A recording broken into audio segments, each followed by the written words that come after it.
আমি কোরআনের সুর মাঝে শুনেছি যে নাম, আজানের সুর মাঝেও শুনেছি ও নাম। ও নাম শুনেছি আমি আমার হৃদয়, হে রাসূল নবীজি তোমায়, হে রাসূল নবীজি তোমায়। ও নামে এত জাদু এত মধুময়, ও নাম নিয়েই ফুল সুরভি ছড়ায়। চিল্লায় বলুন মারহাবা। ও নামে এত জাদু এত মধুময়, ও নাম নিয়েই ফুল সুরভি ছড়ায়। ও নামের সুর তুলে শুধু আমি চাই, হে রাসূল নবীজি তোমায়, হে রাসূল নবীজি তোমায়। बातिल से दबने वाले ऐ आसमां नहीं हम सोबर कर चुका है तू इम्तिहा हमारा। কবি ইকবাল রহমতুল্লাহ আলাইহি তিনি বলেছেন, বাতিলরা তৎকালীন সময়ে তারা চেষ্টা করেছিল, আবু জাহেল আবু লাহাব উতবা সাইবা তারাও চেষ্টা করেছিল, এমনকি পৃথিবীর বিখ্যাত বিজ্ঞানীরা যারা সায়েন্স নিয়ে গবেষণা করেন তারাও চেষ্টা করেছিল। এই কোরআনকে তারা চ্যালেঞ্জ করেছে, অনেকবার তারা এক্সাম নিয়েছে। এই তাদের প্ল্যান ছিল যে ইসলামকে আমরা মিটিয়ে দিয়ে দিব, ইসলামকে শেষ করে দিয়ে দিব, কিন্তু তারা ইসলামকে শেষ করতে পারে নাই, আর পারবেও না। চিল্লায়া বলুন ঠিক না ব্যাঠি? অনেক চেষ্টা করেছে রাম বাম বাতিলপন্থী, তারা পারে না আর পারবেও না। বরং মুহাম্মদ সাল্লাল্লাহু আলাইহি সাল্লামের সেই রুহানি সন্তানেরা এখনো আছে, কিয়ামত পর্যন্ত থাকবে। চিল্লায় বলুন আল্লাহু আকবার। আবু জাহেল আবু লাহাব উতবা সাইবা হামান তাদের চিহ্ন পর্যন্ত নাই। কথাবান ঠিক না ব্যাঠি? এই জানুয়ারি মাসে আবু জাহেলের বাড়ি দেখে আছে, গত জানুয়ারি আবু জাহেলের বাড়িতে যা মানুষ প্রসাব পায়খানা করতেছে, আর মুহাম্মদ সাল্লাল্লাহু আলাইহি সাল্লামের রওজা মুবারকে গিয়ে আদবের সাথে সালাম দিচ্ছে। আল্লাহু আকবার বলবেন না? নবী সাল্লাল্লাহু আলাইহি সাল্লামের বাড়ির দিকে তাকালে চোখ দিয়ে দুই কোণ দিয়ে টপ টপ করে পানি পড়ে, আর আবু জাহেলের বাড়ির দিকে তাকালে প্রসাব পায়খানার চাপ দেয়। কথা কোন ঠিক না ব্যাঠি? কাজে কোনটা হক কোনটা বাতিল আপনাদের বুঝে নিতে হবে। সম্মানিত হাজিরিন, কোরআন থেকে আর 5-10 মিনিট আলোচনা করব। আপনারা কি মন খারাপ করতেছেন? যেহেতু তাফসিরুল কোরআন মাহফিল, তাফসিরুল মাহফিলই করতে হবে, কোরআন থেকেই করতে হবে। কথা কোন ঠিক না বা ঠিক? আসুন এই কোরআনটাকে আমরা একটু বুঝি। আমরা তো কিছুই বুঝি না। আপনাদের পাশে এক ব্যক্তি এইভাবে পেপার পড়তেছে, পেপার পড়তে পড়তে 1 ঘন্টা পার হয়ে গেছে। জিজ্ঞাসা করলেন বাবজি দেন, এখন সে বলতেছে আমি নিজেও বুঝি নাই। ভালো না খারাপ? তা আপনি বোঝেন না, 1 ঘন্টা পেপার ধরে আপনি বসে থাকলেন, আমাক দিলেই তো আমি পড়ে আপনাকে বুঝিয়ে দিতাম। কথা বলেন ঠিক না বা ঠিক? কাজে আমরা কোরআন পড়ি, কোরআন খতম করি, 10 বার 20 বার খতম করি, কিন্তু কোরআনের মধ্যে আল্লাহ তাআলা কি বলছেন এটা আমরা গবেষণা করি না বা জানার চেষ্টাও করি না। কথা বলেন ঠিক না বা ঠিক? আসুন আমরা কোরআনকে যদি জিজ্ঞাসা করি, কোরআন তোমাকে কে নাজিল করছে, কোরআন জবাব দেয় তানসিলাম মিম্মান খালাকাল আরদা ওয়াস সামাওয়াতিল উলা।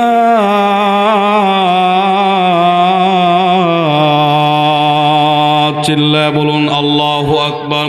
কোরআন কারীম জবাব দেয়, যিনি গ্রহ নক্ষত্র, ওই সূর্য এবং চন্দ্র, আসমান জমিনের মালিক, সূর্য আকাশ যিনি সৃষ্টি করেছেন, সেই আল্লাহ রব্বুল আলামিনের পক্ষ থেকে আমি কোরআনকে নাজিল করা হয়েছে। চিল্লায় বলুন আল্লাহু আকবার।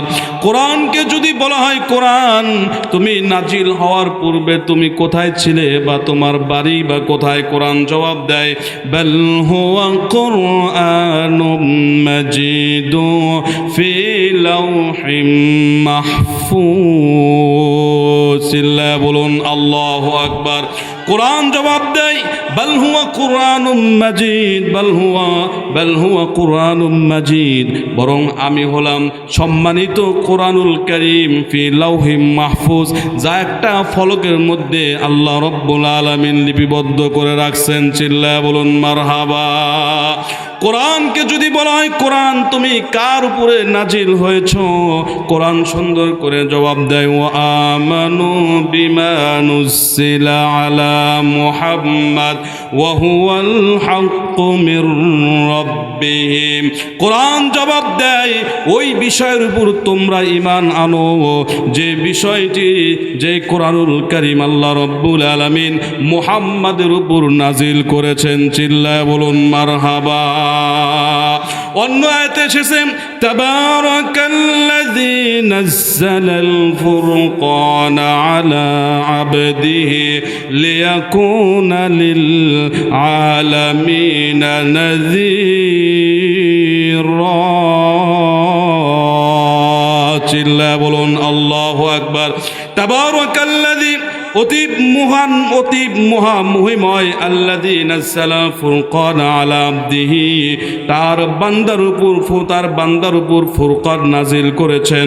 ফুরকান মানে হলো একটা সুস্পষ্ট দলিল। ফুরকান মানে হলো দলিল।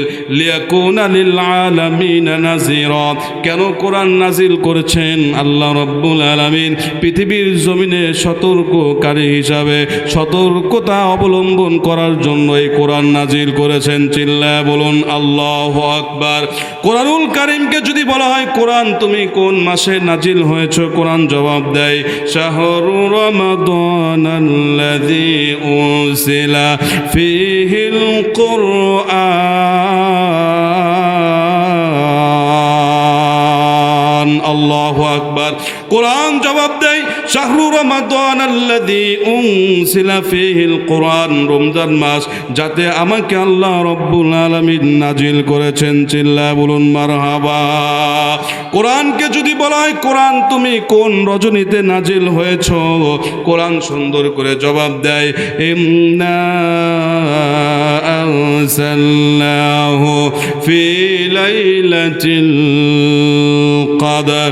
আল্লাহ রাব্বুল আলামিন বলছেন, ইন্না নিশ্চয় আনজালনাহু, কোরআনকে নাজিল করেছি, ফি লাইলাতিল কদর, অতি মহিমান্বিত একটা সম্মানিত রজনীতে আমি এই কোরআনকে নাজিল করেছি। চিল্লায় বলুন মারহাবা। যে রাতে কোরআন নাজিল হয়েছে, এই রাতের দাম কম না বেশি? আল্লাহ রব্বুল আলামিন বলছেন, ওয়ামা আদরাকা মা লাইলাতুল কদর, লাইলাতুল কদরি খায়রুম মিন আলফি শাহর।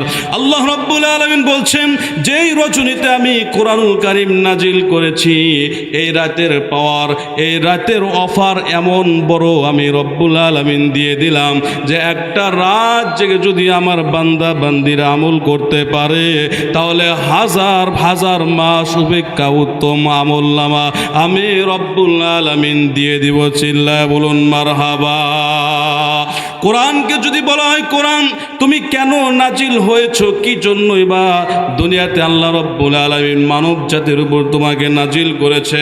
কোরআন সুন্দর করে জবাব দেয়, লিতুখরিজান নাসা মিনাজ যুলুমাতি ইলান নূর। চিল্লায় বলুন আল্লাহু আকবার। আকবার।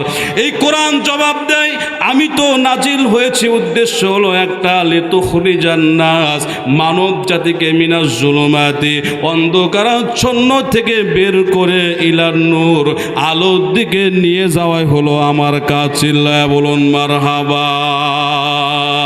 বুঝলাম কোরআন তোমার যদি আনুগত্য করি, তোমাকে যদি আমি ফলো করি, গাইড হিসাবে তোমাকে যদি মেনে নিই, তাহলে আমার উপকার কি? কোরআন জবাব দেয়, ফামান তাবিআ হুদায়া ফালা খাউফুন আলাইহিম ওয়ালা হুম ইয়াহজানুন।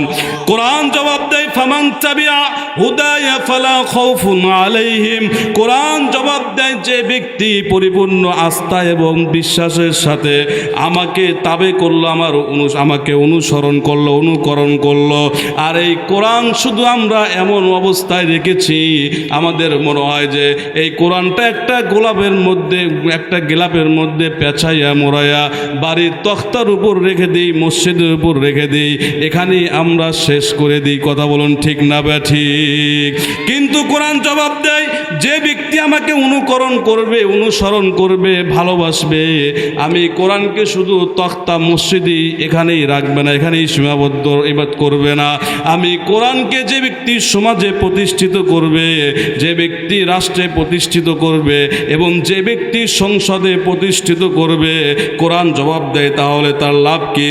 ফালা খাউফুন আলাইহিম ওয়ালা হুম ইয়াহজানুন।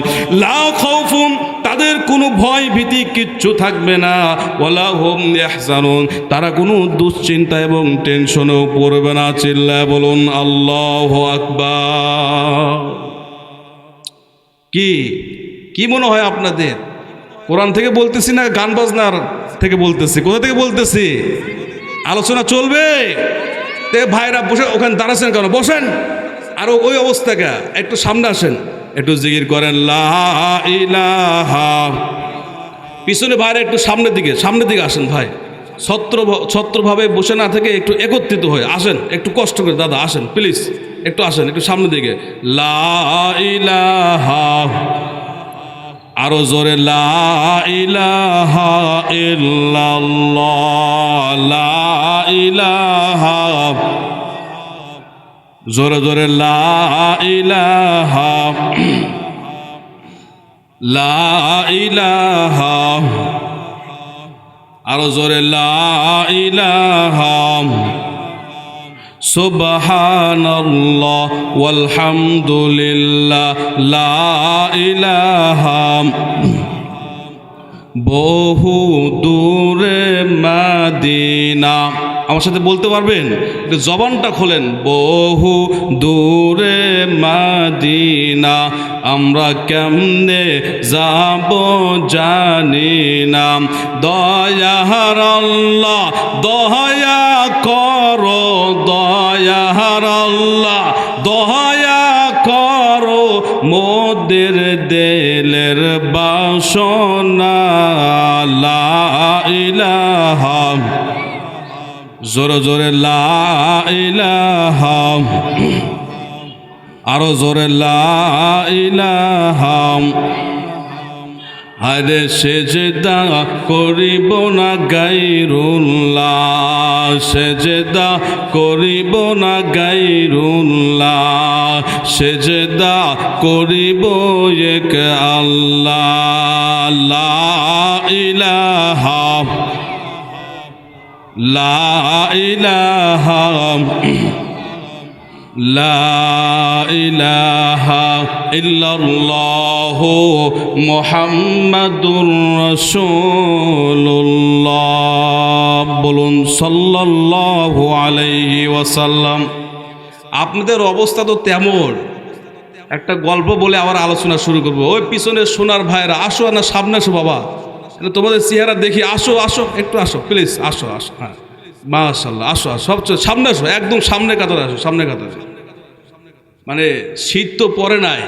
আমি তো মনে করছিলাম যে চান্দপাড়ার মানুষেরা খুব সাহসী, কিন্তু এমনভাবে আটো সাটো হয়েছেন, মনে হয় যে একবারে পৌষ মাসে সেই সাতানি শীত পড়ছে। কথাগণ ঠিক না বা ঠিক? একটু নাড়াচাড়া দিয়ে বসতে হবে আর জবানটা খুলতে হবে। সম্মানিত সুধী, তাহলে একটা ব্যাঙ আর একটা সাপ দুজন মিলে বন্ধুত্ব, কি কারবার দেখেন! ব্যাঙ এবং কি সাপ দুজন মিলে কি বন্ধু, এবং দুজনে থাকার জায়গা কোথায়?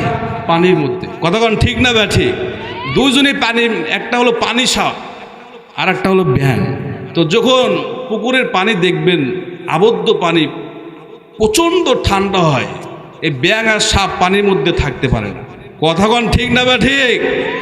মাঝে মধ্যে একটু পাড়ের উপরে উঠে সেই সূর্যের যে রোদ আছে, সে রোদের একটু কি নেয়, তাপ নেয়। তো একদিন সাপ উঠছে, ব্যাঙ সারা পুকুর খোঁজাখুঁজি করে দেখতেছে দোস্ত তো নাই। তে সাপ পাড়ের উপর টান করে শুয়ে আছে। এইবার ব্যাঙ উঠে দেখে যে দোস্ত পাড়ের উপর শুয়ে আছে। এখন ব্যাঙ সাপকে বলতেছে, দোস্ত হাউ আর ইউ, তুমি কেমন আছো? এবার সাপ বলতেছে, আমি অনেক ভালো আছি। বলে কাছে এসে বলো। বলে না, কাছে গেলে তো বিপদ, তার কারণ তুমি আমাকে সবল মারবে। কথাগণ ঠিক না বা ঠিক? তো কিছুক্ষণ পর ব্যাঙ সাপের সাথে বন্ধুত্ব কিছু আলাপ আলোচনা করার পর পানির ভিতরে চলে গেছে। যাওয়ার পরে খাবার আরোহণ করার পর, খাবার ভক্ষণ করার পর ব্যাঙ আবার উঠছে। উঠে দেখে যে দোস্ত এবার টান হয়ে শুয়ে আছে। এখন ব্যাঙ এবার কি করছে জানেন? সাপের পিঠের উপরে 1 লাফ আর মাথার উপরে 3 লাফ মানে এইবার দ্বিতীয়বার সাপকে বলতেছে, দোস্ত হাউ আর ইউ। সাপ তো ইতিমধ্যে কি মারা গেছে, কারণ পাশে ছিল একটা জমিনে ছিল রাখাল ছেলে, সারাদিন কাজ করছে। রাখাল ছেলে দেখতেছে যে পুকুর পাড়ে একটা গাছ, যদি একটু যায় গাছের ছায়া নেই বা অক্সিজেন নেই, আমার জন্য একটু ভালো, শরীরটাও ক্লান্ত, একটু বিশ্রাম নেই। তো রাখাল ছেলে যায় দেখে যে বিষাক্ত সাপ পাড়ের উপরে কি শুয়ে আছে। জমিনের মধ্য থেকে একটা লাঠি নিয়ে সাপের পিঠে 3টা বাড়ি আর মাথায় 2টা বাড়ি, সাপ মারা গেছে। কি মারা গেছে বলেন তো? সাপ মারা গেছে। তো সাপ যখন তাজা ছিল তখন কি ব্যাঙ তার কাছে গেছে? আশপাশেও যাওয়া নাই। কিন্তু সাপ এবার টান করে শুয়ে রাখছে ওই কৃষক ছেলে। ব্যাঙ এবার সাপের মাথার উপর 3 লাফ আর পিঠের উপরে 3 লাফ দিয়ে বলতেছে হাউ আর ইউ। সাপ কি কথা বলবে? সাপ কখন সোজা হইল? রাখাল ছেলের পেটন খাওয়ার পরে সাপ সোজা হয়েছে। কথাগণ ঠিক না বে ঠিক? ব্যাঙ বলতেছে, দোস্ত তোমাকে তো শুধু আঁকা বাঁকা দেখি, তুমি সেই সোজা হইলা, কিন্তু পেটন খাওয়ার পরে, জীবন দেওয়ার পরে তোমাকে সোজা করতে বাধ্য করলো। কথাগণ ঠিক না বে ঠিক? কাজে আমরা রাত জেগে যতই চিল্লা পাল্লা করি, যতই আপনার পা ধরে আপনাদেরকে কোরআন সুন্নাহর কথা বলি, যতই মসজিদ দেখা দিই, আপনারা কথা শুনবেন না। কথাগণ ঠিক না বা ঠিক? যদি শুনতেন তাহলে এত সুন্দর একটা পরিবেশ, যেখানে আপনার কি সুন্দর একটা মঞ্চ তৈরি করা হয়েছে, পল বিছানো হয়েছে, এখানে কয়জন মানুষ বসেছেন, সব তো হাট বাজারের মেলাতেই বেশি। এর জবাব একদিন কিয়ামতের মাঠে দিতে হবে। কথাগণ ঠিক না বা ঠিক? কারণ এটা কোরআনের সাথে আপনার হলো রসিকতা করা হচ্ছে। কথাগণ ঠিক না বা ঠিক? কাজেই সম্মানিত সুধী, এবার আসুন কানটা একটু খাড়া করেন, দিলটা একটু নরম করে কিছু আলোচনা করি। আমার আলোচনার শেষ করা মাত্রই আবার প্রধান বক্তা আসবে। তো প্রধান বক্তা আসার আগে আপনাদেরকে দ্বিতীয়বারের জন্য আহ্বান করছি, এখনও যারা এদিক সেদিক ঘোরাফেরা করতেছেন, মেহেরবানি করে আমাদের সেই প্যানেলে এসে উপস্থিত হন। আল্লাহ রাব্বুল আলামিন বলছেন, আমি এই কোরআনুল কারীমকে নাজিল করেছি, এমন কোনো সাবজেক্ট বিষয় নাই যে কোরআনুল কারীমের মধ্যে আমি দিয়ে দিই নাই। আমরা কোরআনুল কারীম গবেষণা করি না, তাই কোরআনুল কারীমের মধ্যে কিছু খুঁজে পাই না। চিল্লায় বলুন ঠিক না বা ঠিক? আল্লাহ রাব্বুল আলামিন বলছেন, ওয়ানাজ্জালনা আলাইকাল কিতাবা তিবয়ানান লিকুল্লি শাইইন ওয়া হুদান ওয়া রাহমাতাও ওয়া বুশরা লিল মুসলিমিন। আল্লাহ রাব্বুল আলামিন বলছেন, ওয়ানাজ্জালনা আলাইকাল কিতাবা তিবয়ানান লিকুল্লি শাই, তোমাদের উপর যে আমি কোরআনুল কারীম নাজিল করেছি তিবিয়ানান লিকুল্লি শাই, প্রত্যেকটি সাবজেক্ট অল বিষয় সুন্দর করে সুস্পষ্টভাবে আমি বর্ণনা করে দিয়েছি। চিল্লায় বলুন আল্লাহু আকবার। হ্যাঁ পয়গম্বর, আপনি আপনার উম্মতকে আশিকে রাসূলদেরকে সুসংবাদ দিয়ে দেন এই কোরআনটা হলো ওয়াহুদাও ওয়া রাহমাতাও ওয়া বুশরা লিল মুসলিমিন। বলে এই কোরআনটা হলো আমি মুসলমানের জন্য হেদায়েতের পথে রহমত বরকত শেফা দিয়ে দিয়েছি। চিল্লায় বলুন মারহাবা। এই কোরআন কোনো মানুষের পক্ষ থেকে নাজিল হয় নাই। এই কোরআন একমাত্র আল্লাহ রব্বুল আলামিন তিনি লৌহে মাহফুজ থেকে বাইতুল ইসা, আর বাইতুল ইসা থেকে জিব্রাইল আলাইহিস সালাম সেই হেরা গুহায় পর্বত, যেটা আপনার প্রায় 2 থেকে 2,500 ফিট উপরে, রহমাতাল লিল আলামিন যেখানে খুব ধ্যান করছেন, সেখানে আল্লাহ রব্বুল আলামিন আমাকে নামাজ পড়ার তৌফিক দিয়েছেন। বলুন সুবহানাল্লাহ। এত উপরে প্রায় 2 থেকে 2,500 ফিট উপরে হেরা গুহা। নিচ থেকে তাকালে খালি মাথার চুল দেখা যায়, কালো মানুষ দেখা যায় না। প্রায় 2,500 ফিট উপরে। সোজা কথা, হ্যাঁ 1 ঘন্টা লাগছে উঠতে, 1 ঘন্টা 1.5 ঘন্টা লাগছে। দেখছেন হুজুর, যুবক মানুষ বলতেছে 1.5 ঘন্টা লাগছে। আমার কোমর তো খালি বাঁকা, একবার বাঁকা হয় একবার সোজা হয়, যা আল্লাহ। আর উপরে গেলে তো তাকানোর কোনো সুযোগই নাই, একবার শেষ। বুঝতে পারছেন? হ্যাঁ আসেন ওই ইতিহাস পরে বলতেছি। তো আল্লাহ রাব্বুল আলামিন বলছেন أفلا يتدبرون القرآن ولو كان من عند غير الله لوجدوا فيه اختلافا كثيرا। চিল্লায় বলুন আল্লাহু আকবার। আফালা ইয়াতাদাব্বারুনাল কুরআন, আল্লাহ তাআলা বলতেছেন কোরআনুল কারীম আমি এমনি এমনি দেই নাই। তোমরা কোরআনুল কারীম পেয়েছো, তোমরা শুকরিয়া আদায় করো, গবেষণা করো, ফিকির করো। ওয়ালাউ কানা মিন ইনদি গায়রিল্লাহি লাওয়াজাদু ফিহি ইখতিলাফান কাসীরা। আর এটা কোনো দ্বিতীয় রব বা গায়রুল্লাহর পক্ষ থেকে কোরআনুল কারীম নাজিল করা হয় নাই। যদি মানুষের পক্ষ থেকে কোরআনুল কারীম নাজিল করা হতো, তাহলে কোরআনুল কারীমের মধ্যে আমরা মানুষের সেই মতাদর্শ খুঁজে পাইতাম। চিল্লায়া বলুন ঠিক না ব্যাঠিক? কিন্তু মানব জাতির রচিত কোনো কাব্য গ্রন্থ প্রবাদ কোরআনের মধ্যে কি আছে? নাই। আছে? নাই। এটা আল্লাহর পক্ষ থেকে নাজিল হয়েছে। এজন্য আল্লাহ তাআলা ওপেন চ্যালেঞ্জ করেছেন লা রাইবা ফি, এমন একটি কিতাব, ওপেন চ্যালেঞ্জ। হ্যাঁ লা রাইবা ফি, কোনো প্রকার সন্দেহ নাই, সন্দেহ করার মতো অবকাশ থাকে না। চিল্লায় বলুন আল্লাহু আকবার। সম্মানিত সুধী, কাজেই বর্তমান সময়ের কতিপয় কিছু কমিটি আমাদেরকে বলে হুজুর, যেটা বিগত 16 বছরে বলেছে কোরআন এবং সুন্নাহ থেকে কথা বলবেন। আমরা তো কোরআন এবং সুন্নাহ থেকেই কথা বলি। চিল্লায় বলুন ঠিক না ঠিক? নবী মুহাম্মাদের কথা বললে আবু জাহেল, আবু লাহাব, উতবা, সাইবার কথা আসবেই। কথা বলেন ঠিক না ঠিক? নবী মুসার কথা বললে ফেরাউনের কথা আসবেই। নবী ইব্রাহিমের কথা বললে নমরুদের কথা আসবেই। নবী আদম নবীর কথা বললে ইবলিসের কথা আসবেই। সুতরাং যেখানে আদম নবীর কথা, সেখানে ইবলিসের কথা। যেখানে ইব্রাহিম পয়গম্বরের আলোচনা, সেখানে নমরুদের আলোচনা। যেখানে মুসা নবীর আলোচনা, সেখানে ফেরাউনের আলোচনা আছে কি নাই? চিল্লা বলুন ঠিক না ঠিক? যেখানে মুহাম্মদ সাল্লাল্লাহু আলাইহি সাল্লামের আলোচনা, সেখানে আবু জাহেল, আবু লাহাব, উতবা, সাইবার আলোচনা। যেখানে আলেমদের আলোচনা, সেখানে জালেমের আলোচনা। সুতরাং আমি আমার ভাষায় বলতে চাই, কোরআন সুন্নাহর কথা বললে একদল বাতিল পন্থীর গায়ে অ্যালার্জি শুরু হবে, এটাই স্বাভাবিক। চিল্লায় বলুন ঠিক না ঠিক?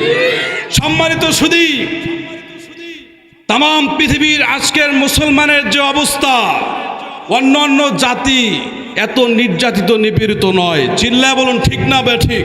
হিন্দু, বৌদ্ধ, ইহুদি, খ্রিস্টান, নাসরা, রাম বাম সহ আজকে মুসলমানের উপর যেভাবে নির্যাতন করা হচ্ছে, নিপীড়ন করা হচ্ছে, মুসলমানকে যেভাবে হত্যা করা হচ্ছে, মুসলমান তো নিপীড়নের জাতি না, মুসলমানকে কেন হত্যা করবে? মুসলমান হলো হযরত ওমর রাদিয়াল্লাহু তাআলা আনহু, খলিফাতুল মুসলিমিন, ইমামুল মুসলিমিন, যিনি মুসলমানদের ইমাম ছিলেন হযরত ওমর রাদিয়াল্লাহু তাআলা আনহু। আমরা হলাম ওমরের উত্তরসূরি। কথা বলুন ঠিক না বেঠিক? আমরা হযরত খুবাইব খাব্বাবের উত্তরসূরি। মুসলমান পূর্বের জামানা ছিল বীর পুরুষ, এখনো থাকবে বীর পুরুষ। কথা বলুন ঠিক না বেঠিক? কাজেই আমি যুবকদেরকে উদ্বুদ্ধ করতে চাই, এই বাংলার জমিনকে যদি নতুন করে সংস্কারের প্রয়োজন হয়, আর হক্কানি ওলামায়ে কেরাম যদি তোমাদেরকে ডাক দেয়, প্রয়োজনে সুটার টুপি খুলে ফেলে মাথায় হেলমেট পরব, মাথার পাগড়ি খুলে কোমরে বেঁধে ওলামায়ে কেরামের ডাকে সাড়া দিতে মাঠে ময়দানে কে কে নামতে রাজি? দুই হাত তুলে আল্লাহকে দেখান। লিল্লাহে তাকবীর, নারায়ে তাকবীর। আল কোরআনের আলো, আল হাদিসের আলো, কোরআন সুন্নাহ যেখানে, নারায়ে তাকবীর।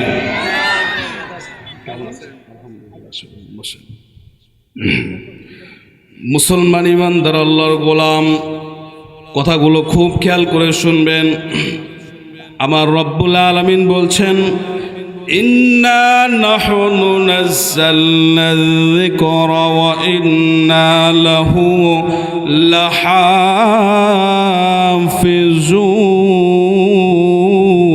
লাহাফিজুন। চিল্লায়ে বলুন আল্লাহু আকবার। আমার রব্বুল আলামিন বলছেন, এই কোরআন আমি নাজিল করেছি, আর এই কোরআনের হেফাজত আমি রব্বুল আলামিন নিজেই করব। কিয়ামত পর্যন্ত এই কোরআন থাকবে। চিল্লায়ে বলুন আল্লাহু আকবার। আল্লাহর নবীজি বলছেন, আল কোরআন হুজ্জাতুন লাকা আও আলাইকা। আল্লাহর নবীজি বলছেন, কোরআন কিয়ামতের দিন কারো পক্ষে এবং বিপক্ষে সাক্ষ্য দিবে। মুসলমান ইমানদার আল্লাহর গোলাম, কথাগুলো খুব খেয়াল করে শ্রবণ করেন। আমাদের বর্তমান দেখা যায় যে চেয়ারম্যান যিনি প্রতিনিধি, এই চেয়ারম্যানের সাথে 2-4 জন চামচা ঘোরে কি ঘোরে না। আবার যদি একটু উপরের দিকে যায়, এমপিদের সাথে আরও বেশি আছে। যদি মন্ত্রীর দিকে যায় আরও বেশি আছে। চিল্লায়া বলুন কথা ঠিক না বেঠিক? কিন্তু দেখা যায় যে এমপির সাথে যারা ঘোরে, মনে হচ্ছে যে এমপির চেয়ে এই চেলা পোলাবনের পাওয়ার আরও বেশি। কথা কোন ঠিক না বেঠিক? আল্লাহ রাব্বুল আলামিন বলছেন, তোমরা তো দুনিয়াতে পাওয়ার দেখাও, শক্তি দেখাও, কিন্তু আমি মুহাম্মাদের মুখ থেকে আমিও বলে দিয়েছি, আহলুল কুরআন হুম ওয়া আহলুল্লাহি ওয়া খাসসাতুহু। চিল্লায়া বলুন আল্লাহু আকবার। আহলে কোরআন গণই হলো আল্লাহর পরিবারভুক্ত এবং খাস লোক। চিল্লায়া বলুন আল্লাহু আকবার। মুসলমান ইমানদার আল্লাহর গোলাম, কথাগুলো খুব খেয়াল করে শুনবেন। হাসরের মাঠে আল্লাহ রাব্বুল আলামিন যখন বিচার করে দিবেন, ফারিকুম ফিল জান্নাতি ওয়া ফারিকুম ফিস সাইর, পথ হবে দুইটা। একটা হবে জান্নাতের রাস্তা, আর একটা হবে জাহান্নামের রাস্তা। যখন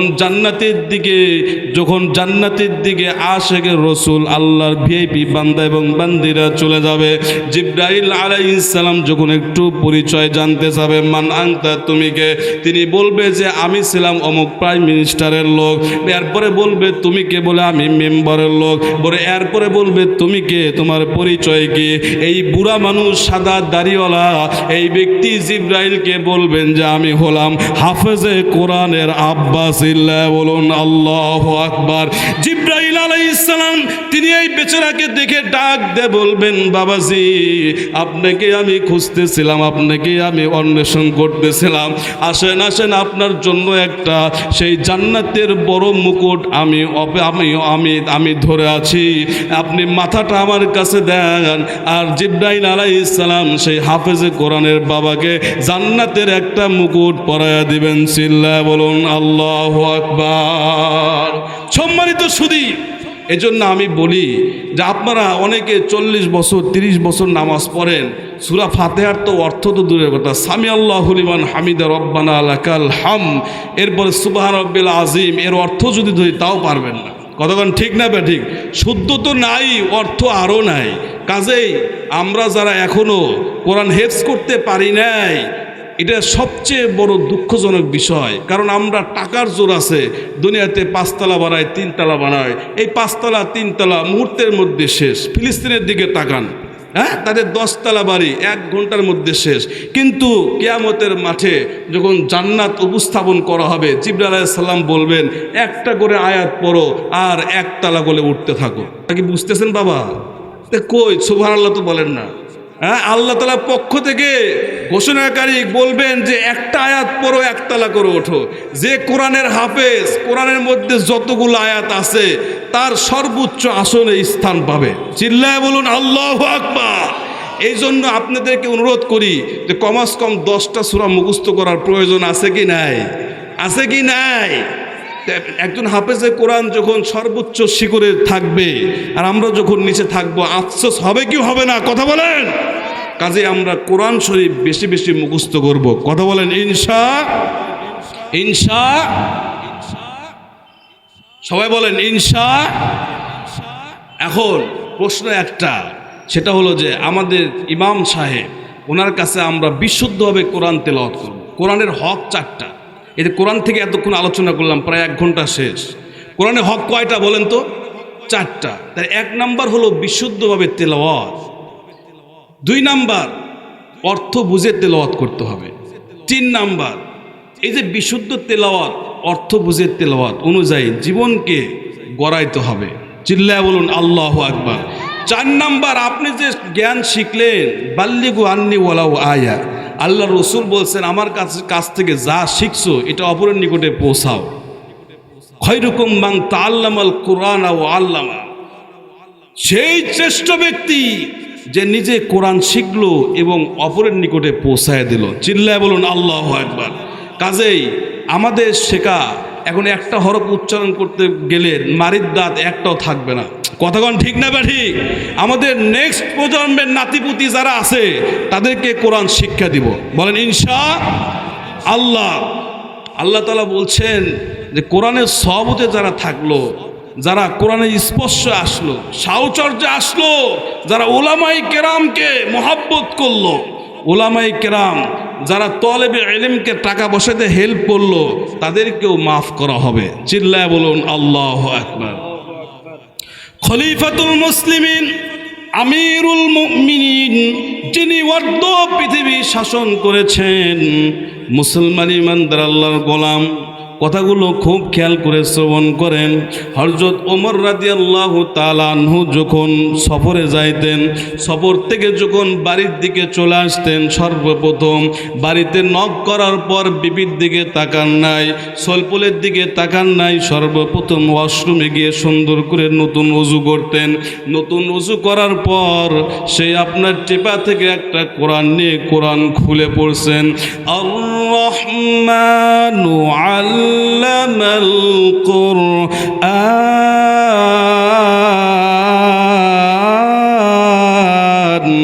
খালাকাল ইনসানা আল্লামাহুল বায়ান الشمس والقمر بحسبان والنجم والشجر يسجدان চিল্লায় বলুন আল্লাহু আকবার। এইভাবে কোরআন তেলাওয়াত করছেন আর কোরআনকে শেষ পর্যায়ে নিয়ে চুমো দিতেন, চুমো মাথায় নিতেন, বুকে নিয়ে কোরআনকে বলতেন কোরআন রে। নবীজির কাছ থেকে হাদিস শুনেছি, আল কোরআন হুজ্জাতুন লাকা আও আলাইকা, ওই কিয়ামতের মাঠে তুমি আমার পক্ষে অথবা বিপক্ষে সাক্ষ্য দিবে কোরআন। তোমাকে আমি, তোমার সাথে আমি, তোমার আমি অনুকরণ করি, তোমাকে মহাব্বত করি। আল্লাহর কসম রাত জেগে জেগে জেগে তোমাকে আমি তেলাওয়াত করি, তুমি কিয়ামতের মাঠে আমার বিপক্ষে সাক্ষ্য দিও না। সম্মানিত উপস্থিতিগণ, আগেরকার জমানার যারা পীর মাশায়েখ ছিলেন তারা ছিল হকের পীর। এখনো হকের পীর আছে কি নাই? আছে কি নাই? পীরদের কাছে যাবেন, পীর মানে কি ওস্তাদ, তাদের কাছে যাবেন, শিখবেন। শেখার কোনো বয়স আছে? হ্যাঁ, জন্মের পর থেকে সেই খাটনির ওঠার আগ পর্যন্ত আমাদেরকে শিখতে হবে। বলেন শিখতে হবে, জানতে হবে, বুঝতে হবে। যদি এখানে দুনিয়াতে না শেখেন তাহলে কবরে আপনার কি জবাব দিবেন? কতক্ষণ ঠিক না বা ঠিক? আমাদেরকে শিখতে হবে। উজানির পীর কারি ইব্রাহিম রহমাতুল্লাহ আলাইহি তৎকালীন সময় একজন হকের পীর ছিলেন, হকের পীর। কিতাবের মধ্যে এসেছে তার জীবনী পড়তে গিয়ে বাজান যেটা আমি পেয়েছি, কারি ইব্রাহিম রহমাতুল্লাহ আলাইহি তিনি যখন কোরআন পড়তেন, কোরআন এইভাবে কোরআন খোলার পরে যখন কোরআন পড়তেন, দুই চোখের পানি দিয়ে, দুই চোখের কোনো দিয়ে ঝরঝর করে টপ টপ করে পানি পড়তো। মাঝে মধ্যে তিনি দাঁড়ায় যেতেন, আবার লাফও দিতেন। মুরিদরা জিজ্ঞাসা করে, হুজুর আপনি যখন কোরআনুল কারীম তেলাওয়াত করেন আপনি আদবের সাথে না পড়ে কেন আপনি লাফালাফি করেন, কেন দাঁড়ায় যান? কাজী উজানি পীর কারি ইব্রাহিম রহমাতুল্লাহ আলাইহি মুরিদদেরকে ডাক দিয়ে বলে, বাজানরা তোমরা শুনে রাখো, এই কোরআন আমি যেভাবে দেখি, কোরআন আমি যেভাবে পড়ি, তোমরা হয়তো সেভাবে দেখো না, সেইভাবে পড়ো না। চিল্লায় বলুন ঠিক না বে ঠিক? যখন আমি কোরআন ওপেন করি, কোরআন খুলি, কোরআনের মধ্যে যখন আমি কালো অক্ষরগুলো দেখতে পাই, আসলে কালো দেখতে পাই না, অক্ষরগুলোর মধ্যে কেমন যেন নূর চমকায়। চিল্লায় বলুন আল্লাহু আকবার। এই দেখেন মক্কার ইমামরা যখন কোরআন তেলাওয়াত করে চোখের কোণ দিয়ে ঝরঝর করে পানি পড়তেছে, একটা আয়াত বারবার তেলাওয়াত করতেছে। আর আমরা ইমাম সাহেবরা তেলাওয়াত করি, মুসল্লি মনে করে দ্বিতীয় আয়াত মনে নাই। কতক্ষণ ঠিক না বে ঠিক? কারণ যেইসা মুসল্লি ওইসা ইমাম। কতক্ষণ ঠিক না বে ঠিক? কাজেই বাজান খুব খেয়াল করতে হবে, খালি ইমাম সাহেবের দোষ ধরলে হবে না, আপনাকে জানতে হবে, বুঝতে হবে। সম্মানিত সুধী, এজন্য আমরা কোরআন পড়ব, করেন ইনশা। আর একটা কথা বলেই আমি এখান থেকে আলোচনা অন্যদিকে চলে যাব। দেখেন পূর্বের জমানা আমি আমার সেই দাদি নানিদেরকে খেয়াল করছি, তারা রাতের গভীরে ঘুম থেকে উঠে তাহাজ্জুদ পড়তেন। এরপরে ইমাম মুয়াজ্জিন সাহেব যখন আজান দিত আজানের জবাব দিতেন। এরপরে ফজরের নামাজ পড়তেন, নামাজ পড়ে সংসারে কোনো কাজ ধরতেন না, বিসমিল্লাহ বলে জানালাটা খুলে এইভাবে ঘুমটাটা একটু লম্বা করে দিয়ে কোরআন তেলাওয়াত করছে। চিল্লায় বলুন আল্লাহু আকবার। সংসারে কামাই ছিল কম, কিন্তু আল্লাহর ফজল ও করম, শুধু বরকত আর বরকত ছিল। আল্লাহু আকবার বলবেন না? আর আজকের বর্তমান ডিজিটাল মা ও বোনেরা পার্শ্ববর্তী দেশের সেই চ্যানেলগুলো দেখে কখন যে ঘুমায়া যায়, রাত 10টা 11টা শুধু ফেসবুক চালায়। নাউজুবিল্লাহ বলবেন না সুবহানাল্লাহ বলবেন? এই বিডি সোয়েলগুলো ফেসবুক চালায়, ইউটিউব চালায়। রাত 3টা বাজে মুয়াজ্জিন সাহেব আজান দিয়ে দেয়, আজানের জবাবও দেয় না, পারেও না। এদিকে আপনার সকাল 10টা বেজে যায়, সূর্য ওইদিকে আপনার অস্তর দিকে চলে যাচ্ছে, বিডি সোলগুলোর কোনো খবরও নাই। সংসারে ইনকাম 3 লাখ, মায়ের অসুখ, সোল প্রতিবন্ধী, ওইটা হাসপাতালে, আরও 2 লাখ ঋণ থাকে। কতক্ষণ ঠিক না বা ঠিক? কারণ হচ্ছে সংসারে কি নাই? কোরআন নাই। কি নাই বলেন তো? কোরআন নাই। কাজে মা ও বোনেরা যারা শুনতেছেন, মেহেরবানি করে কানটা খাড়া করে শোনেন, আজ থেকে কোরআনটা ধরেন, বুকে নেন, চুমো দেন, এর চেয়ে শান্তি দুনিয়াতে আর নাই। কথাগণ ঠিক না বা ঠিক? সম্মানিত সুধী, আল্লাহর নবী সরকারে দো জাহাঁ সুলতানুল মদিনা রহমাতুল লিল আলামিন কে এই কাফেররা বেদিনরা আবু জাহেল আবু লাহাব উতবা সাইবা তারা কত কষ্ট দিয়েছে। এক পর্যায়ে জিব্রাইল আলাইহিস সালাম নবীকে ডাক দিয়ে বলে, ইয়া রাসূলুল্লাহ, ইয়া হাবিবাল্লাহ, আর নয়, আপনি ইয়াসরিব মদিনার দিকে আপনি হিজরত করতে থাকেন। ও বাজান, খুব খেয়াল করে কথাগুলো খুব খেয়াল করে শুনবেন। আল্লাহর নবী সরকারে দো জাহান তিনি হযরত আলী রাদিয়াল্লাহু তাআলা আনহুকে নিজ ঘরে আলীকে বললেন, আলী রে, তুমি আমার ঘরে শুয়ে থাকো। লম্বা ইতিহাস, আমি শুধু সারমর্মটা আপনাদের সামনে উপস্থাপন করতে চাই। হযরত আলী রাদিয়াল্লাহু তাআলা আনহু নবীজির খাটে শুয়ে পড়লেন। নবীজি এক মুষ্টি বালি দিয়ে কাফেরদের দিকে উড়াইয়া দিলেন। আল্লাহ রব্বুল আলামিন সেই বালিকণা সমস্ত কাফেরদের চোখে লাগিয়ে দিলেন। চিল্লায়া বলুন মারহাবা। আল্লাহর নবীজি শয়ন কক্ষ থেকে উঠে মিসফালা রোড দিয়ে যখন সে আপনার পাহাড়ের দিকে পাহাড় ডেঙ্গিয়ে চলতেছিলেন, আল্লাহর নবীজি যখন মক্কা ছেড়ে যখন সেই মরুভূমির দিকে পা রাখলেন, এদিকে আবু জাহেল আবু লাহাব উতবা সাইবা হামান তারা চিন্তা করলো, নবী কোথায় গেল? নবীর তো অস্তিত্ব নাই, নাকি কেউ মেরেই ফেললো? নবীকে ধরার জন্য মক্কার মধ্যে তারা ঘোষণা করে দিল। আবু জাহেল আবু লাহাব বলল, মক্কার লিডাররা তোমরা কোথায়? একটু আমাদের কথা স্মরণ করো। এই যে মুহাম্মদ নামক একজন সন্ত্রাসী মাজনুন পাগল, এই ব্যক্তিকে যে গ্রেফতার করতে পারবে তাকে মরুভূমির 100 জাহাজ উপহার দিব। চিল্লায় বলুন নাউজুবিল্লাহ। মরুভূমির 100 জাহাজ মানে কি বোঝেন? লাল উট মানে 100 জাহাজ, 100 লাল উট দিবে। তার মধ্যে একজন বিচক্ষণ কুখ্যাত একজন মানুষ ছিল, সুরাকা ইবনে মালিক। কি নাম বলেন তো? এমন পাজি লোক আবু জাহেলের কাছে এসে কয়, এটা ব্যাপার হলো, এতিম সলক ধরলে কে কি করবে, কিন্তু এতিম সলের যে কি পাওয়ার, এই পাওয়ারটা দিছে কে? তিনি তো ওই সুরাকার মতো একজন সাধারণ মানুষ না, তিনি হলেন আল্লাহর পক্ষ থেকে নবী এবং রাসূল। চিল্লায়া বলুন আল্লাহু আকবার। সুরাকা ইবনে মালিক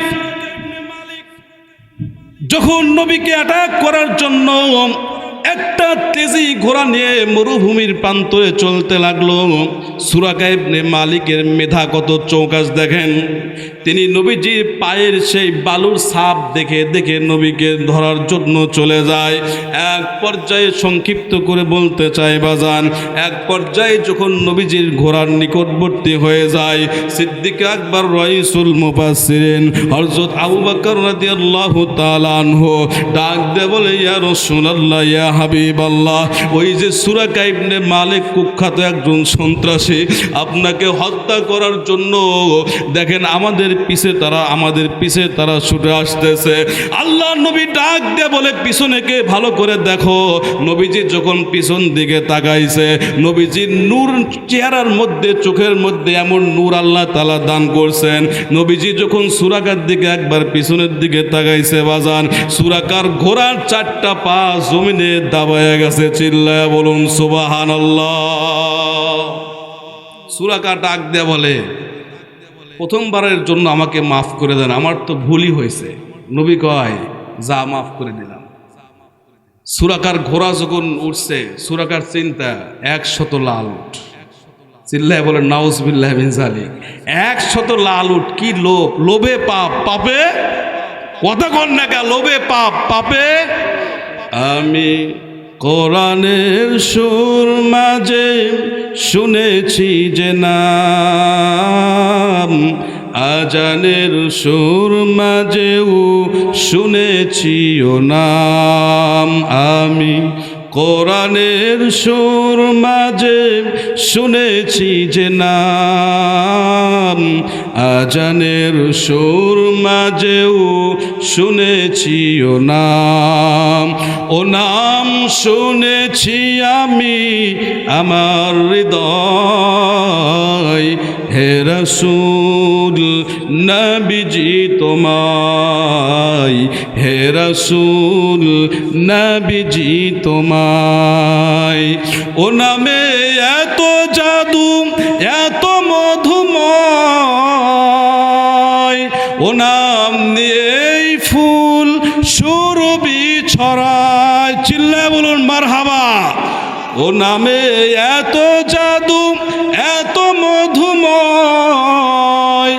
নাম নিয়েই ফুল সুরভি ছড়াই, ও নামের সুর তুলে শুধু আমি চাই,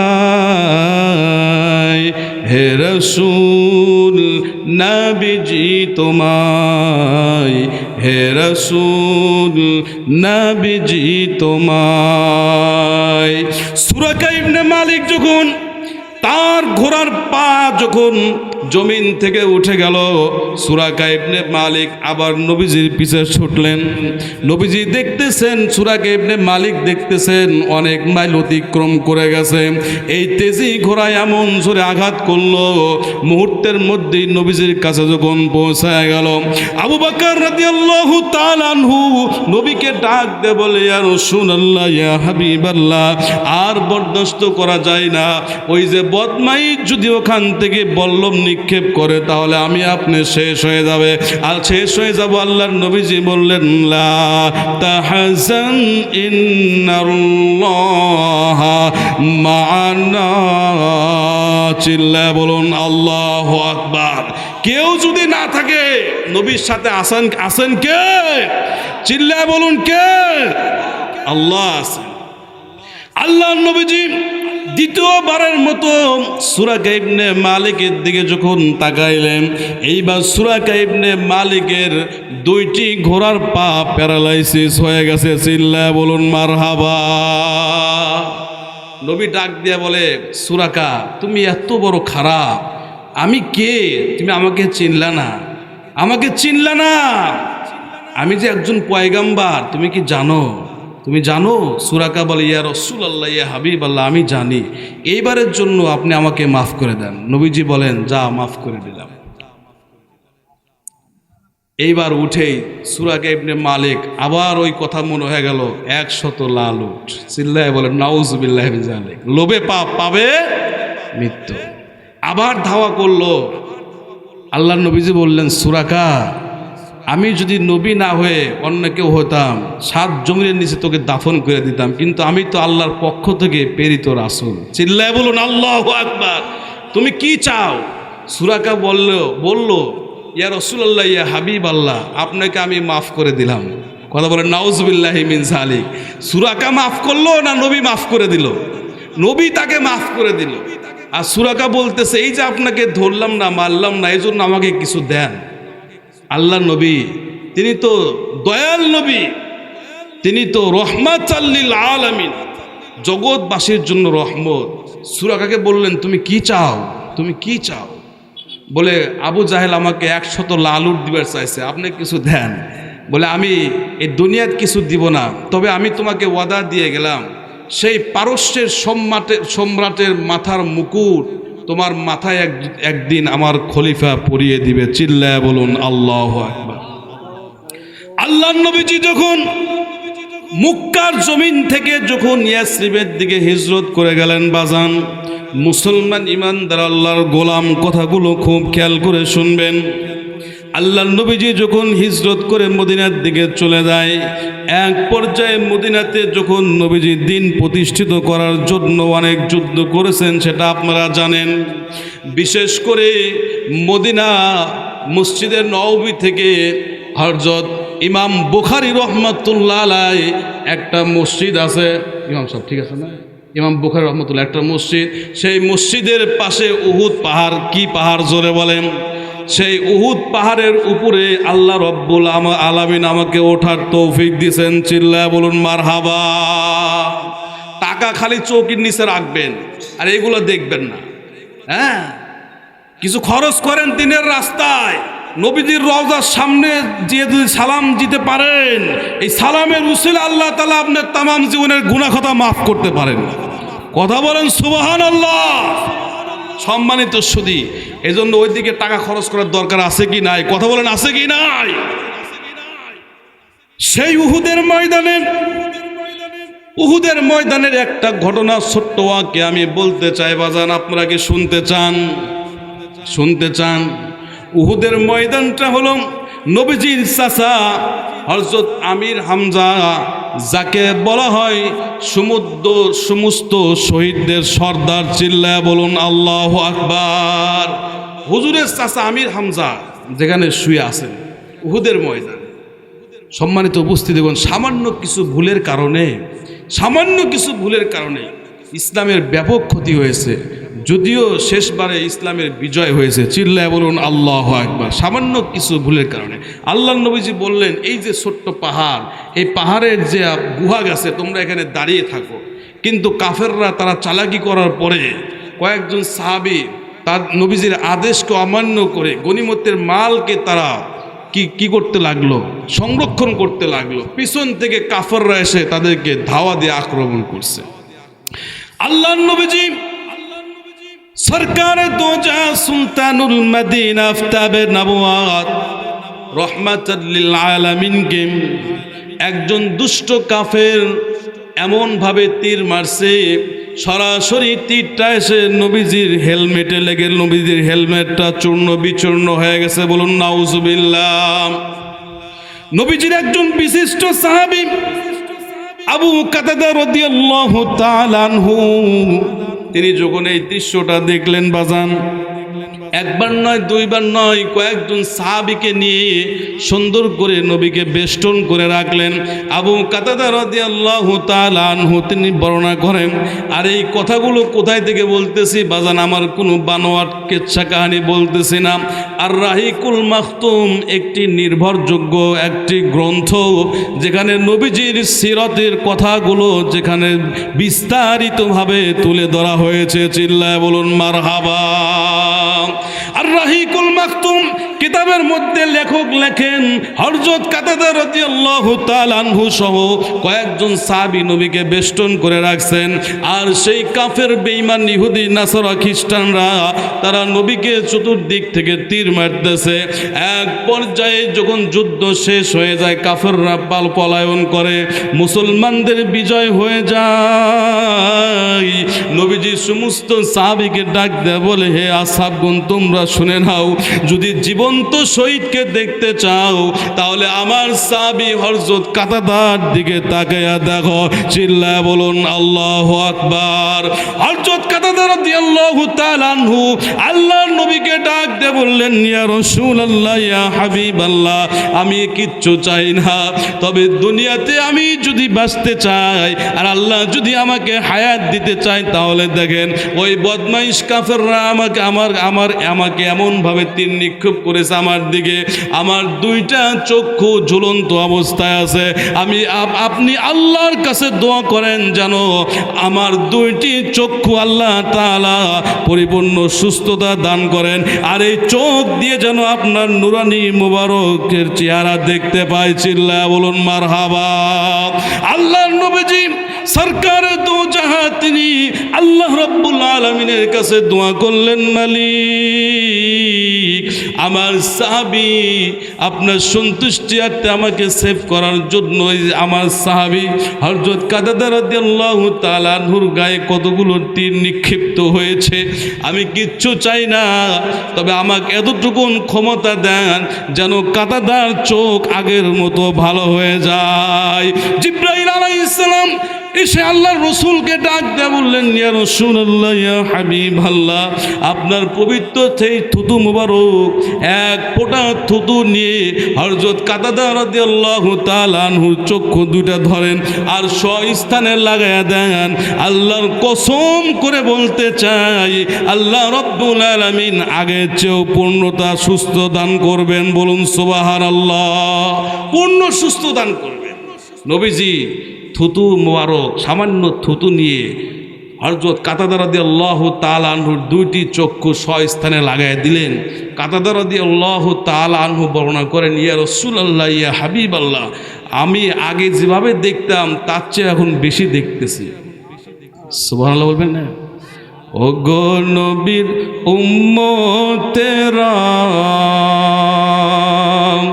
হয়ে আজি দিশাহারা, কোরআন হাদিসের চলো যখন যাহা চাই মনে, নবী বিনে কে তরাবে ফুলসিরাত মিজানে, নবী বিনে কে তরাবে ফুলসিরাত মিজানে। এমন এতিম নবী আমার, পিতা মাতা নাই যে তাহার, তারপরেও কত মারা মারল তাকে দুশ্মনে, নবী বিনে কে তরাবে ফুলসিরাত মিজানে। চলো চলো চলো মুমিন চলো নবীর সন্ধানে, নবী বিনে কে তরাবে ফুলসিরাত মিজানে। আমার সাথে বলেন, একটু ভালো লাগবে। নবী বিনে কে তরাবে ফুলসিরাত মিজানে। নবী আমার জীবন ভরে দিনের লাগি কষ্ট করেন, দান দান শহীদ করিলেন উহুদেরই ময়দানে, দান দান শহীদ করিলেন উহুদেরই ময়দানে। নবী বিনে কে তরাবে ফুলসিরাত মিজানে। চলো চলো চলো মুমিন চলো নবীর সন্ধানে, নবী বিনে কে তরাবে ফুলসিরাত মিজানে। নবীর মায়া নাই কি তোমার,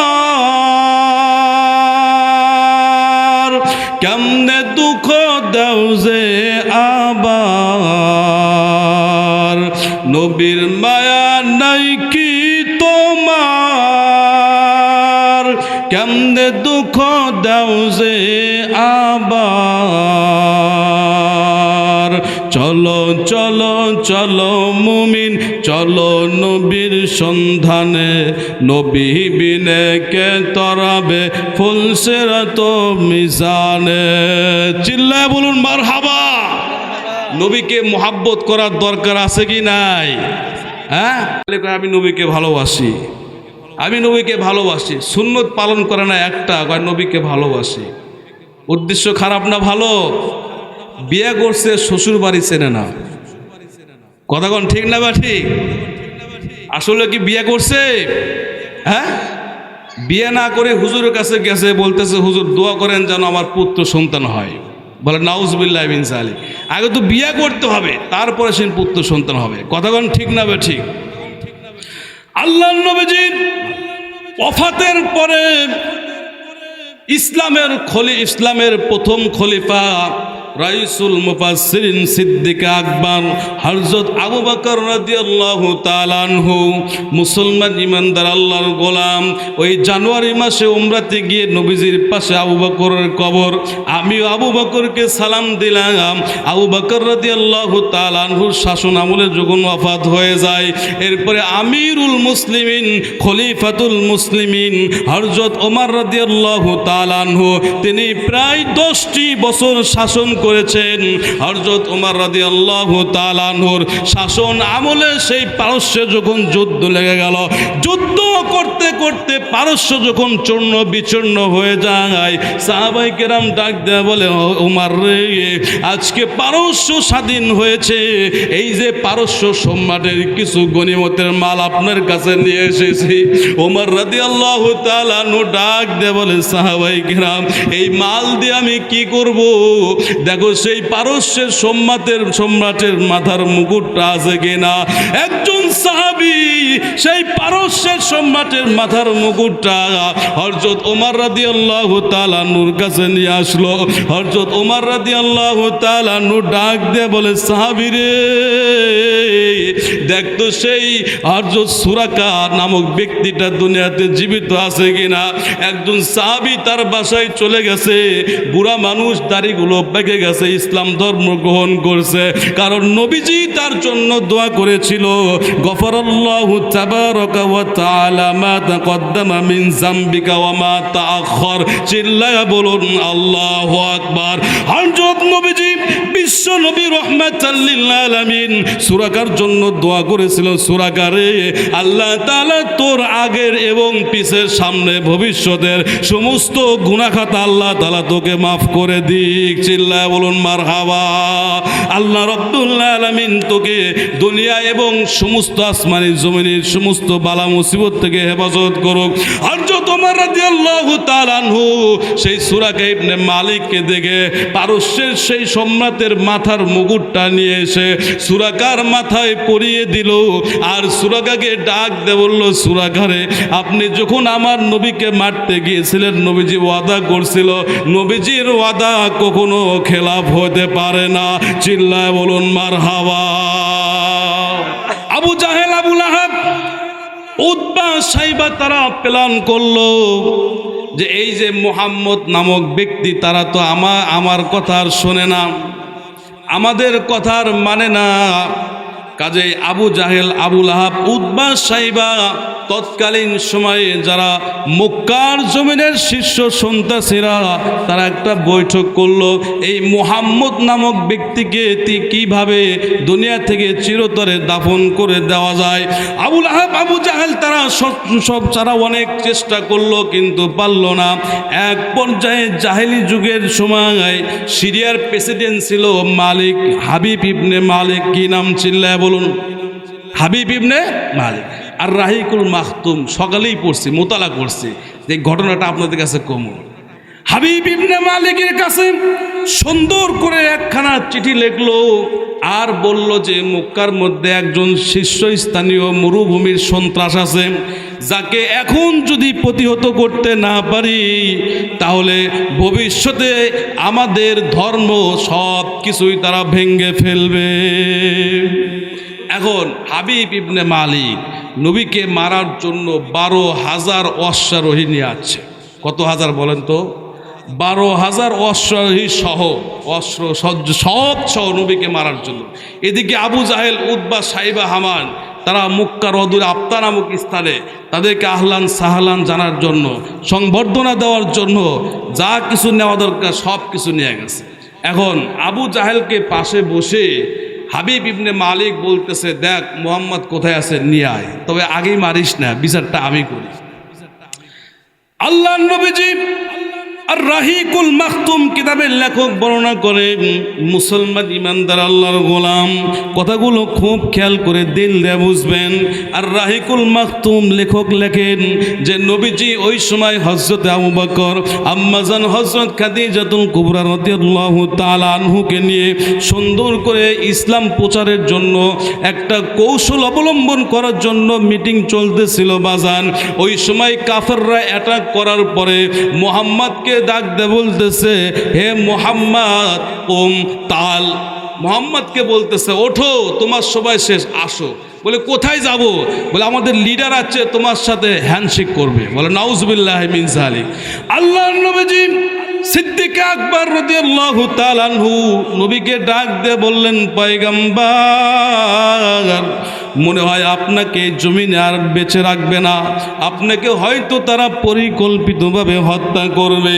নবীজি ডাক দিয়ে বললেন, আবু বকর রে, আমাদের সাথে যদি কেউ না থাকে কিন্তু আছেন কে? চিল্লায় বলুন, কে আছেন? চিল্লায় বলুন।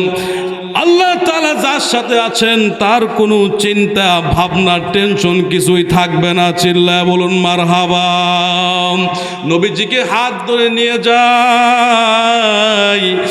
এক পর্যায়ে যখন আবদা নামক স্থানে পৌঁছে যায়, ওই হাবিব ইবনে মালিক, আবু জাহেল, আবু লাহাব, উতবা, সাইবা, হামান, আবু সুফিয়ান নবীকে চিনতে পারে নাই, কিন্তু তৎকালীন সময়ের সিরিয়ার প্রেসিডেন্ট হাবিব ইবনে মালিক আমার নবীজি রহমাতুল লিল আলামিনকে চিনতে পেরেছে। চিল্লায় বলুন আল্লাহু আকবার। হাবিব ইবনে মালিককে যে চেয়ারটা দেওয়া হয়েছিল, হাবিব ইবনে মালিক আমার নবীজির নবীজির নুরানি মুবারক চেহারা দেখা মাত্রই চেয়ার থেকে লাফ দিয়ে উঠে দূরে সরে গেছে। চিল্লায় বলুন মারহাবা। আবু জাহেলের মাথায় হাত করছে কি? একজন জাদুকর তাকে চেয়ার ছেড়ে দিল। হ্যাঁ, সিরিয়ার প্রেসিডেন্ট, কি কারবার, মাথায় হাত দিয়ে উঠছে। তো এইবার নবীজিকে বসায়া বলতেছে, বেশি কিছু বলবো না, সমস্ত নবী রাসূলগণের কিছু মুজিজা ছিল, এটা আমি জানি। তা আপনার কি মুজিজা? আপনাকে একটু এক্সাম করার জন্য আমি 2টা পরীক্ষা নেব, যদি উত্তর দিতে পারেন তাহলে আমরা এই যে আবু জাহেল, আবু লাহাব, উতবা, সাইবা এদের লাত মানুষ যা আছে লাথি দিয়ে ফেলে আপনার হাতে বায়াত গ্রহণ করে আমরা সিরিয়ায় চলে যাব। চিল্লায় বলুন আল্লাহু আকবার। বলে দুইটার মধ্যে একটা হলো এই যে আকাশে যে চাঁদ দেখা যায়, এই চাঁদকে দ্বিখণ্ডিত করতে হবে। কয় খণ্ড বলেন তো? দুইটা খণ্ড করতে হবে। আর একটা হলো আমার রাজপ্রাসাদে একজন আছে, এটা গায়েবী ব্যাপার। আল্লাহ নবী বলছেন আমি তো গায়েব জানি না, চাঁদ দ্বিখণ্ডিত করতে পারি আল্লাহ যদি আমাকে হেল্প করেন, কিন্তু গায়েবের বিষয়টা আমি জানি না, বলে আমাকে একটু সময় দেন। সময় দেওয়া হলো। আল্লাহ নবীজি রহমাতাল লিল আলামিন তওয়াফ করার পর আর রাহিকুল মাকতুম কিতাবের লেখক লেখেন বাজান, নবীজির যেখানে বাড়ি বিস্কিট কালার, নবীজির বাড়ির পাশে আবু কুবাইস নামক একটি পাহাড়, কি নাম বলেন তো? আবু কুবাইস, জাবালে আবু কুবাইস একটি পাহাড় আছে আবু জাহেলের বাড়ির পাশেই, নবীজির বাড়ির সাথে লাগানো আবু কুবাইস পাহাড়। যেই পাহাড়ে মুসলিম জাতির পিতা ইব্রাহিম আলাইহিস সালাম যেই পাহাড়ে উঠে আজান দিয়েছিলেন, আল্লাহু আকবার আল্লাহু আকবার, বলেন আল্লাহু আকবার আল্লাহু আকবার আল্লাহু আকবার আজান দিয়েছিলেন মুসলিম জাতির পিতা ইব্রাহিম আলাইহিস সালাম। আবু কুবাইস পাহাড় এখানেই শেষ না। আবু কুবাইস পাহাড় যখন আপনার তামাম পৃথিবীতে প্লাবন হয়, মহাপ্লাবন, প্লাবন তো বোঝেন, প্লাবন বোঝেন না, যেটা আকাশ থেকেও পরে নিচ থেকে ওঠে, এটাকে বলা হয় মহাপ্লাবন। বৃষ্টি আকাশ থেকেও বর্ষিত হচ্ছে, নিচ থেকে উঠতেছে, এটার নাম কি? মহাপ্লাবন। এই মহাপ্লাবনের সময় হাজরা আসরাত পাথর মতান্তরে বলা হয়েছে, তাফসিরে ইবনে কাসির রহমতুল্লাহ আলাইহি বলেন যে সিরাতে ইবনে হিশামের মধ্যে এসেছে হাজরা আসরাতের পাথর নিয়ে আবু কুবাইস পাহাড়ে রাখা হয়েছিল। চিল্লায় বলুন আল্লাহু আকবার। আল্লাহর নবী সরকারে দু জাহান সুলতানুল মদিনা তিনি আবু কুবাইস পাহাড়ে উঠলেন, 2 রাকাত সালাত আদায় করলেন। বাজান মুসলমান ইমানদার আল্লাহর গোলাম কথাগুলো খুব খেয়াল করে শুনবেন। 2 রাকাত সালাত আদায় করা শেষ হওয়া মাত্রই কেবলই হাতটা আসমানের দিকে তুলছে, জিব্রাইল আলাইহিস সালাম ডাক দে বলে, ইয়া রাসূলুল্লাহ ইয়া হাবিবাল্লাহ, আল্লাহ রাব্বুল আলামিন আমাকে জানিয়ে দিয়েছেন। আর উপর দিকে একটু তাকায়া দেখেন, আমরা প্রায় 12,000 ফেরেশতা আছি। সামান্য বেয়াদবি যদি সিরিয়ার প্রেসিডেন্ট আপনার সাথে করে, তাহলে মরুর প্রান্তরে সবাইকে পিষিয়ে মেরে ফেলবো। চিল্লায় বলুন মারহাবা। আল্লাহর নবীজি যখন আবু কুবাইস পাহাড় থেকে এই শাহাদত আঙ্গুল দিয়ে যখন চাঁদের দিকে ইশারা করছেন, চাঁদ সঙ্গে সঙ্গে দ্বিখণ্ডিত হয়ে এক টুকরা গেল মারওয়া পাহাড়ে, আর এক টুকরা গেল সফা পাহাড়ের দিকে। চিল্লায় বলুন সুবহানাল্লাহ। আল্লাহ রাব্বুল আলামিন বলছেন, বিসমিল্লাহির রহমানির রহিম,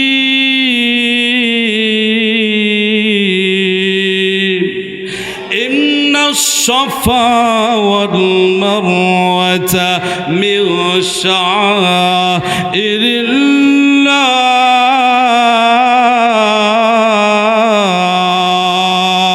আল্লাহু আকবার বলে। সফা এবং মারওয়া আমি আল্লাহ রব্বুল আলামিনের কেবল 2টি নিদর্শন। চিল্লায় বলুন আল্লাহু আকবার। সফা এবং মারওয়া 2টি পাহাড়, এক টুকরা চাঁদ সফার দিকে, আর এক টুকরা চাঁদ গেছে কোথায়? মারওয়ার দিকে। এইবার সিরিয়ার প্রেসিডেন্ট ডাক দেখায়, বুঝলাম। বলে আর একটা কি? বলে আর একটা গিয়ে দেখেন আপনার রাজপ্রাসাদে যে আপনার মেয়ের কথা বলতেছেন অসুস্থ, আল্লাহ তাকে আল্লাহর ফজল ও করম, সে আপনার মেয়েটাও সুস্থ হয়ে গেছে। চিল্লায় বলুন আল্লাহু আকবার। সিরিয়ার প্রেসিডেন্ট হাবিব ইবনে মালিক ডাক দিয়ে কয়, ইয়াকিনের পরে আর অন্ধকারাচ্ছন্নের মধ্যে থাকতে চায় না, বিশ্বাসের পরে আর গাদ্দারি করা যাবে না। কাজে আবু জাহেল শোনো, তোমরা নবীকে চেনো নাই, আমরা চিনলাম। 12,000 অশ্বারোহী আমরা অস্ত্র ফেলে দিয়ে আজকে মুহাম্মাদের হাতে বায়াত গ্রহণ করে সিরিয়ার দিকে চললাম। চিৎকার দিয়ে বলেন আল্লাহু আকবার। একটু জিকির করেন লা ইলাহা, আরো জোরে লা ইলাহা, আরো জোরে লা ইলাহা, লা ইলাহা ইল্লাল্লাহু মুহাম্মাদুর রাসূলুল্লাহ। সিরিয়াতে যাওয়ার পরে রাজপ্রাসাদে ঢোকা মাত্রই তার মেয়ে তার বাবাকে সংবর্ধনা দেওয়ার জন্য বাবার কাছে এসে সালাম দিয়েছে। বাবা বলতেছে, মা তুমি তো ছিল তোমার তো হাত পাও কিছু ছিল না, বিকলাঙ্গ যাকে বলা হয়, প্রতিবন্ধী, তোমাকে এগুলো কে দান করছে? বলে স্বপ্নের যুগে একজন মহামানব আমার কাছে এসে বলতেছে, আম্মা তোমার বাবা কলেমা তৈবা শাহাদা পড়ে ইসলাম ধর্ম গ্রহণ করেছে, যদি তুমি পরিপূর্ণ ইয়াকিন থাকে তোমার, তাহলে তুমি কলেমা শাহাদা পড়ো, তোমার বিকলাঙ্গকে আল্লাহ রব্বুল আলামিন ভালো করে দিবেন। চিল্লায়া বলুন আল্লাহু আকবার। এই দৃশ্য দেখা মাত্রই সিরিয়ার প্রেসিডেন্ট তিনি তৎকালীন সময়ে প্রায় 5টি-7টি উট ভর্তি করে স্বর্ণ রূপ্য নবী মুহাম্মদ সাল্লাল্লাহু আলাইহি ওয়াসাল্লামকে খুশি করার জন্য গিফট করছেন। চিল্লায় বলুন আল্লাহু আকবার। যখন 5 জন গোলামকে দিয়ে এই 5-7টি উট ভর্তি করে যখন মক্কার অদূরে পাঠাইয়া দিছে, আবু জাহেল এগুলো অ্যাটাক করছে। কি করছে বলেন তো? আবু জাহেল অ্যাটাক করছে, বলছে বাপের প্রত্যেক সম্পত্তি পেয়েছি। এদিকে গোলামরা বলতেছে না, আপনার সেই নবীর উপর খুশি হয়ে সিরিয়ার প্রেসিডেন্ট হাদিয়া দিয়েছে। আবু জাহেল এই কথা মানতে নারাজ। এক পর্যায়ে বলল, তারা মানে গায়ের শক্তিতে মালগুলো কি করলো, সেভ করলো। যখন সূর্য উদিত হলো, মুহাম্মদ সাল্লাল্লাহু আলাইহি সাল্লামের চাচাগণ ভাস্তাগণ সব গেছে, যাওয়ার পর বলতেছে মাল তো আমাদের। এবার আল্লাহর নবী যা বলতেছে, আবু জাহেল শোনো, তুমি আমাকে চেনো নাই, তবে এই যে উট যার মধ্যে কোনো বুদ্ধি নাই শুদ্ধি নাই, এই উট সাক্ষ্য দিবে এই মালগুলো আমার জন্য না তোমার জন্য। চিল্লায় বলুন আল্লাহু আকবার। একটা প্রাণী আহারে, একটা প্রাণী নবীকে চিনলো, পানি খানায় কাবাকে চিনলো একটা মখলুক, কিন্তু আবু জাহেল আবুল আহাব চিনলো না। আমি ওমরা করতে গিয়ে দেখি আবাবিল একটা পাখি কাবা ঘরে চুমু খাচ্ছে ঠোঁট দিয়ে। চিল্লায় বলুন আল্লাহু আকবার। একটা প্রাণী কাবা ঘরের মায়া মমতা বুঝলো, কিন্তু আবু জাহেল তওয়াফ করলো। তওয়াফ ঠিকই করছে, উদ্দেশ্য কি ছিল? খারাপ। সেজন্য দিনের মধ্যে আসতে পারে না। এদিকে আবু জাহেল বলল, আমাকে একদিন সময় দেন, উটি সাক্ষ্য দিবে। বলে হ্যাঁ, সময় দেওয়া হলো। আবু জাহেল আবুল আহাব তারা তাদের আপনার গির্জায় গিয়া, মন্দিরে গিয়া লাত মান্নতকে দুধ কলা দিয়ে বলতেছে, শোনো আজকে যেটাই হোক আমার পক্ষে যেন রায়টা দেওয়া হয়। চিল্লায় বলুন নাউজুবিল্লাহি মিন যালিক। এখন মূর্তির সামনে একটা মাসি থাকলে, যে মাসি তাড়াইতে পারে না, সে কি এই রায় দিতে পারবে? পরের দিন সকাল হয়েছে, আবু জাহেল গেছে, যাওয়ার পরে উটের সামনে দিয়ে ঘোরাঘুরি করতেছে আর বলতেছে, কই ফয়েজ কই, আবু জাহেলের মোজেজা কই? লোকজন বলতেছে, তোমার টাইম ফিনিশ, চলে যাও, এবার মুহাম্মদ সাল্লাল্লাহু আলাইহি সাল্লাম আপনি আসেন। আল্লাহর নবী উটকে ডাক দিয়ে বলতেছে, উটরে শোনো, তোমাকে যে আল্লাহ রব্বুল আলামিন সৃষ্টি করছেন, আমাকেও সে আল্লাহ রব্বুল আলামিন তোমাদের কল্যাণের জন্য নবী হিসাবে আমাকে এই মক্কার জমিনে প্রেরণ করছেন। চিল্লায় বলুন আল্লাহু আকবার। এইবার কুদরতিভাবে উটের জবান খুলে যায়, জবান ডাক দিয়ে বলে, হে আবু জাহেল, তুমি চেনোনি, কিন্তু আমি একজন প্রাণী, আমার মধ্যে বুদ্ধি নাই, তারপরেও আমি মুহাম্মদকে চিনতে ভুলিনি। চিল্লায় বলুন মারহাবা। সম্মানিত সুধী, একজন প্রাণী নবীকে চিনছে। একটা গাছ মসজিদে মক্কা হেরেম শরীফের পাশে নবীজির বাড়ি অতিক্রম হওয়ার পরে একটা গাছ নবীজিকে এসে নবীজির পায়ে সেজদা করছে। চিল্লায় বলুন আল্লাহু আকবার। আরও জোরে বলেন আল্লাহু আকবার। সেই গাছের স্থানে সরকার, সৌদি গভর্নমেন্ট একটা মসজিদ নির্মাণ করছে দেখার জন্য। সুবহানাল্লাহ বলবেন না? একটা প্রাণী, একটা গাছ নবীকে চিনলো, অথচ আমরা মুসলমান নবীকে চিনি না। এমন মুসল্লি সারা জীবন ওয়াজ শুনি, মসজিদের যে আদব আছে, ঢোকার আদব 5টি, বের হওয়ার আদব 5টি, এটা সুন্নাহ বলা হয়, এটা আমরা জানি না। কথা বলেন ঠিক না বা ঠিক? শোয়ার যে আদব আছে, এমনভাবে আমরা শুই, জনমের শুই, লুঙ্গি যা কোমরে আটকে থাকে। কথা কন ঠিক না বা ঠিক? আর অথচ নবীজি বলছেন ওযু করো, হ্যাঁ, এরপরে ডান হাতটা এইভাবে ডান গালের নিচে দাও, আল্লাহুম্মা বিসমিকা আমুতু আহইয়া। কি বলতেছেন? আল্লাহ এই ঘুমটাই হয়তো শেষ, এই ঘুমটাই হয়তো শেষ। আমুতু, যদি আপনি মৃত্যুর পরে জীবিত করেন তাহলে শুকরিয়া। ঘুমের মধ্যে মানুষ মরে যায় কি যায় না? কথা কোন, যায় কি যায় না? অনেক মানুষ মারা যায় বাজান। ঠিক আমরা যদি একটু ওযু করে ডান হাতটা ডান গালের নিচে এইভাবে দিয়ে ঘুমাই, আল্লাহ নবীজি বলছেন যতক্ষণ ঘুমিয়ে থাকবে ততক্ষণ নেকি লেখা হবে। আরো জোরে কোন। আর ওযু করলেন না, ইউটিউবের মধ্যে অশ্লীল ছবি দেখে ঘুমায় গেলেন, যদি মরেন জান্নাত না জাহান্নাম? আপনারাই বলছেন, আমি কিন্তু বলি নাই, ডাইরেক্ট জাহান্নাম। অথচ আল্লাহ নবী বলছেন অল্প কিছু কাজ করো, সারা রাত আমল করার সওয়াব পেয়ে যাবে। চিল্লায় বলুন আল্লাহু আকবার। সম্মানিত সুধী, মানুষ মরণশীল। সেদিন এক বন্ধু আমাদের সাথে পড়ছে, একই মঞ্চে কথা বলি, দুইটা মেয়ে পাবনা থেকে আসতেছিল, ফোনও দিছে, দোস্ত থাক, আধা ঘন্টা পরে আমরা চুন্নু মামার ওখানে কি খাবো, চাপ খাবো। আপনার গাড়ি দহ পার হওয়ার পরে সিএনজি এমনভাবে মারছে মোটরসাইকেলের পিছনে, মোটরসাইকেল গাছের সাথে লেগে প্রচণ্ড রক্তক্ষরণে দোস্ত ওখানেই মারা গেছে। একজন ওয়াইস আমাদের বয়সে, আহারে, তার সোলপলকে চুমু দিয়ে বাড়ির থেকে বের হইল, প্রতিমধ্যে মারা গেল, লাশটা তার ঘরের দরজায় পৌঁছে গেল। আহারে, এর চেয়ে বড় আর কি করে। আলী রাদিয়াল্লাহু তাআলা আনহু বলছেন, ডান দিকে সালাম দিয়েছেন, বাম দিকে সালাম ফেরাতে পারবেন কিনা কোনো গ্যারান্টি ওয়ারেন্টি আছে? নাই। অনেক বক্তা ওয়াজ করে বাড়ির দিকে যায়, রোডে অ্যাক্সিডেন্ট করে মারা যায়। কথা কোন ঠিক না বা ঠিক? একদিন আমি ঘুমন্ত অবস্থায় আছি, আমার মুসল্লি ডাক দিয়ে বলতেছে, হুজুর একটু আশা লাগবে। কি অবস্থা কোন? আমার ভালো ছেলে হঠাৎ করে রাতে ঘুমায় গেছে, সকালে দরজা আঘাত করেই খোলে না, ভাঙ্গে দেখি বাচ্চাটা মারা গেছে। 22 বছরের যুবক। কত বছরের যুবক? 22 বছরের যুবক। বাস্তব প্রমাণ দিলাম, বাস্তব প্রমাণ। সকালে আমি গিয়ে জানাজা করে, ওই দিন আমার মাহফিল ছিল গায়বান্ধা। মৃত্যু কখন আসবে, কিভাবে আসবে বাজান? কয়ে আসবে না। চিল্লায় বলুন ঠিক না বে ঠিক? ইরানের প্রেসিডেন্ট মারা গেল, ইব্রাহিম রাইসি, সারা দুনিয়ার মানুষ কাঁদলো, আমরাও কেঁদে কেঁদে দোয়া করলাম। কতক্ষণ ঠিক না বে ঠিক? আর 16 বছরেও কিছু কিছু মানুষ মরে গেছে, আমরা ইমামরা বলছি আলহামদুলিল্লাহ। কত জুলুম করলে দেওয়ালের সাথে পিঠটা লেগে গেছে, এই জন্য মানুষের মুখ থেকে ইন্না লিল্লাহ পরিবর্তে আলহামদুলিল্লাহ বের হয়েছে। কতক্ষণ ঠিক না বে ঠিক?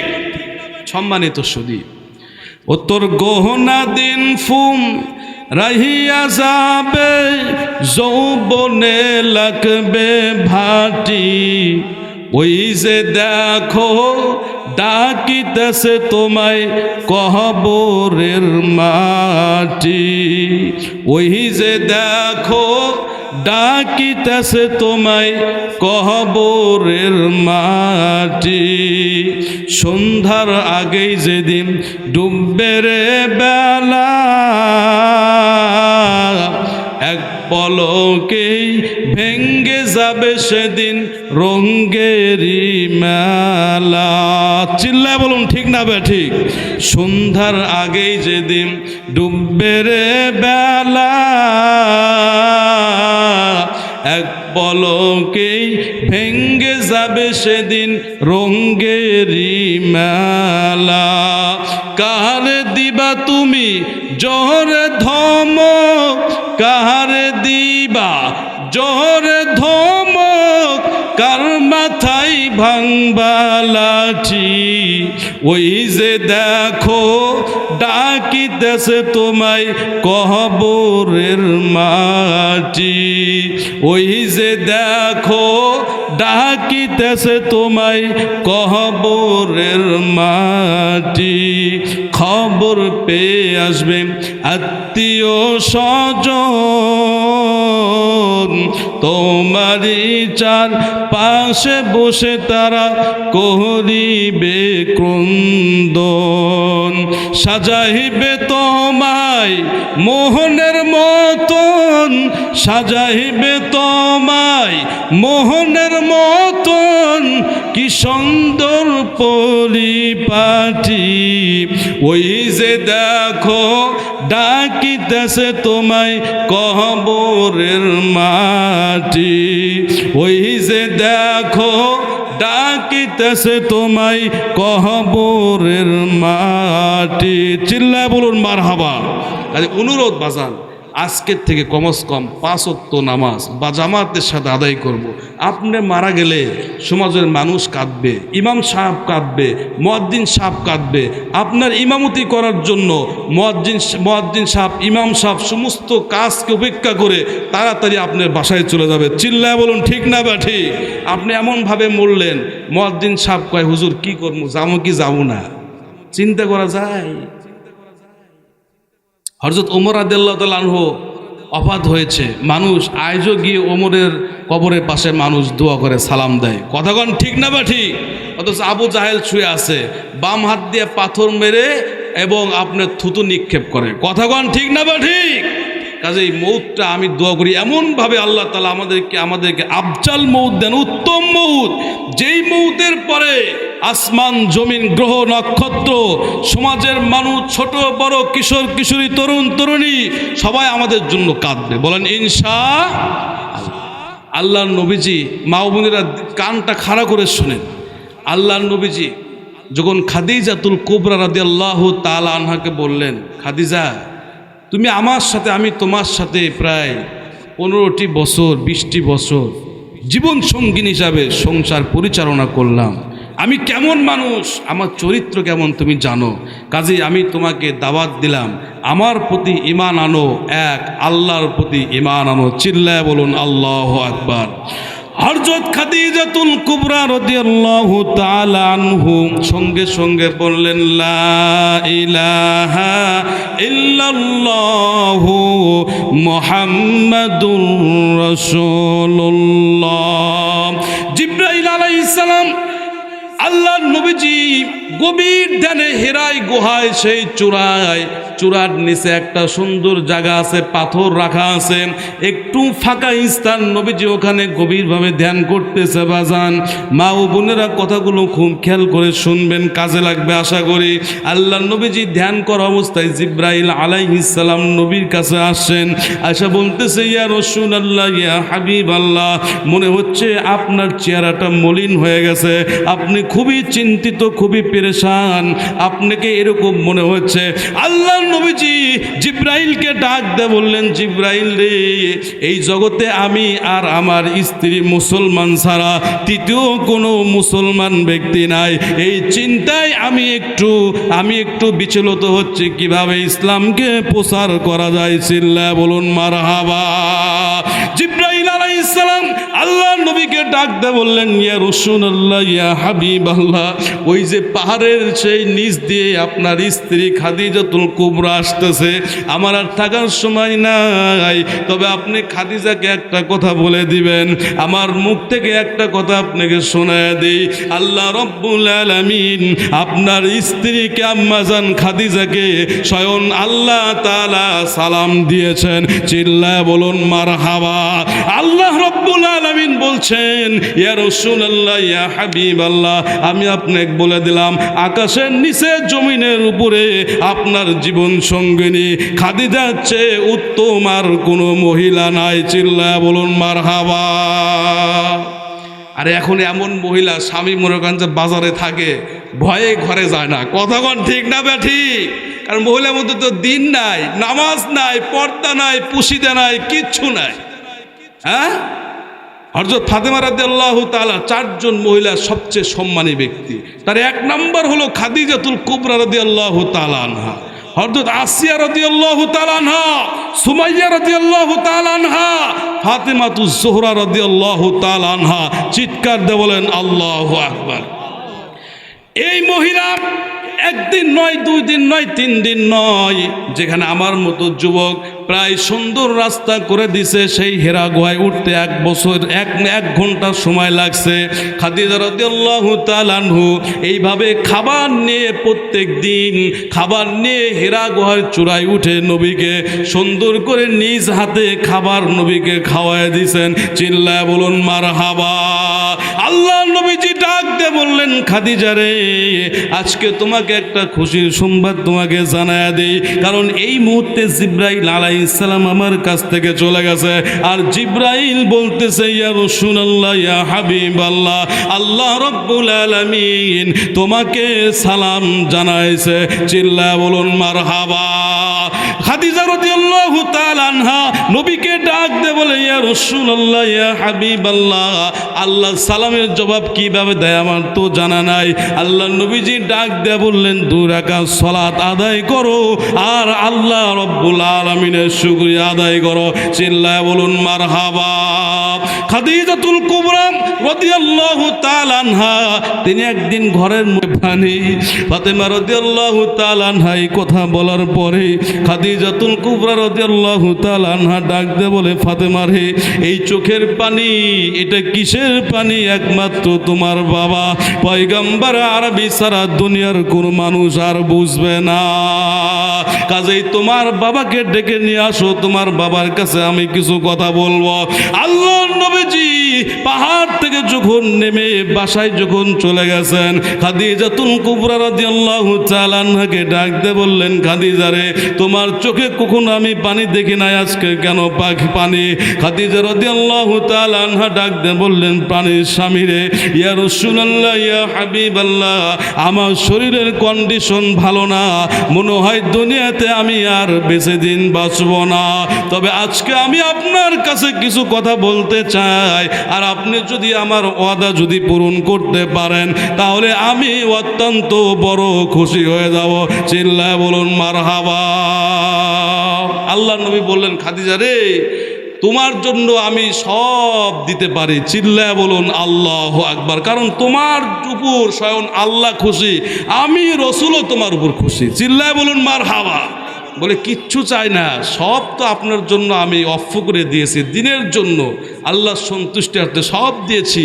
কিন্তু আমি যখন মারা যাব তখন আপনার সেই গায়ের জুব্বাটা আমাকে দান করে দিবেন। চিল্লায় বলুন মারহাবা। আর আমি যখন মারা যাব আপনার কাঁধে বহন করে জানাজা নামাজ দিয়া কবরে নামাইবেন, আপনি নামাবেন, আপনি মাটি দিবেন। যদি সল জবাবে আটকেই যায় তাহলে একটু জবাবটা আপনি দিয়ে দিবেন। যদি এই ওয়াদা দিতে পারেন তাহলে হ্যাঁ বলেন। আল্লাহর নবীজি বলছেন, খাদিজা রে, তোমার জন্য আমি সব কিছু ওয়াকফ করে দিতে পারি, তুমি আর কি চাও? খাদিজা রাদিয়াল্লাহু তাআলা আনহা বললেন, ইয়া রাসূলুল্লাহ, ইয়া হাবিবাল্লাহ, আর কিছু চাই না। ওই হাজী ভাইরা মক্কা থেকে অল্প একটু জোরে জান্নাতুল মুআল্লায় যখন গেছি বাজান, কাসেম সহ আব্দুল্লাহ সহ খাদিজার কবরের পাশে শায়িত আছে। আমি যখন কবরের পাশে গেলাম চোখের পানি আর আটকাইতে পারি নাই। বলুন সুবহানাল্লাহ। আল্লাহর নবীজি একদিন হযরত আয়েশা সিদ্দিকার ঘরে অবস্থান করতেছিলেন, হঠাৎ করে রাতের গভীরে রিয়াদুল জান্নাতে চলে যায়। আয়েশা রাদিয়াল্লাহু তাআলা আনহা বললেন, ইয়া রাসূলুল্লাহ, ইয়া হাবিবাল্লাহ, তিনি রাসূল হয়ে হয়তো আমাকে আজকে ফাঁকি দিয়েছে। এই বলে আয়েশা রাদিয়াল্লাহু তাআলা আনহা রাসূলকে খোঁজাখুঁজি করার জন্য যখন বাড়ি থেকে বের হয়, এক পর্যায়ে গিয়া দেখেন রিয়াদুল জান্নাতে, জান্নাতের একটা বাগান, যেটা হলো নবীজির রওজার পাশে একটা জান্নাত। চিল্লায় বলুন আল্লাহু আকবার।